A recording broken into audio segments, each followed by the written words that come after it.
रात का सन्नाटा, पहाड़ों के बीच बहती ठंडी हवा और अचानक एक ऐसी हंसी गूंजती है जो किसी इंसान की नहीं लगती। कल्पना करो, तुम एक संकरे पहाड़ी रास्ते पर चल रहे हो, नीचे गहरी खाई, ऊपर अंधेरा आसमान, और तभी तुम्हारे सामने प्रकट होता है एक विशाल अजगर जिसके सिर पर जलती हुई आग लिपटी है और चारों ओर अंगारों की लपटें। लेकिन सबसे डरावनी बात क्या है? उसे देखकर कोई डरता नहीं बल्कि हंसता है। क्यों? यही है उस रहस्य की कहानी। राजगीर के वेणुवन महाविहार में रहते समय एक दिन महामोदगलायन स्थिवीर और लक्षण स्थिवीर एक साथ पर्वत से नीचे उतर रहे थे। चारों ओर शांति थी, लेकिन उस शांति में एक अनजाना भय छिपा हुआ था। जैसे ही वो दोनों नीचे की ओर बढ़े, अचानक उनके सामने एक भयानक दृश्य आया।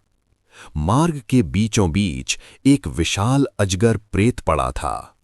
उसका शरीर इतना बड़ा था कि पूरा रास्ता घेर लिया था। उसके सिर में अग्नि लिपटी हुई थी और चारों ओर अंगारों की लपटें जल रही थीं। वो दृश्य इतना भयावह था कि दोनों के कदम कांप उठे, दिल की धड़कन तेज हो गई, सांसें थम सी गईं। दोनों घबराकर किसी तरह उस अजगर से बचते हुए तेजी से नीचे उतर गए। लेकिन तभी एक अजीब घटना हुई। महामोदगलायन अचानक जोर से ठहाका मारकर हंस पड़े। उस भयानक दृश्य के बीच ये हंसी और भी रहस्यमयी लग रही थी। लक्षण स्थिवीर ने चौंक कर पूछा, भंते, आप हंसे क्यों? महामोदगलायन ने शांत स्वर में कहा, इसका उत्तर तुम स्वयं भगवान बुद्ध से पूछना। अब रहस्य और गहरा हो चुका था। दोनों तुरंत भगवान बुद्ध के पास पहुंचे। मन में एक ही प्रश्न गूंज रहा था, आखिर वो हंसी किस बात की थी?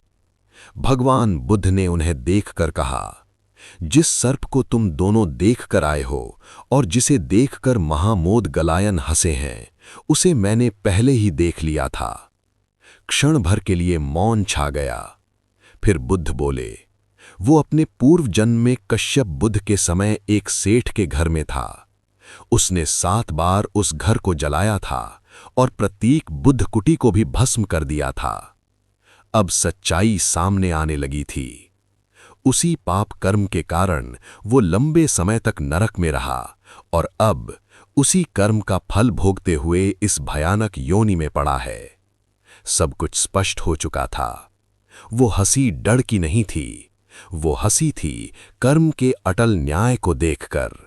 और पहाड़ों में गूंजती वो आवाज आज भी मानो यही कहती है, जो बोओगे वही पाओगे।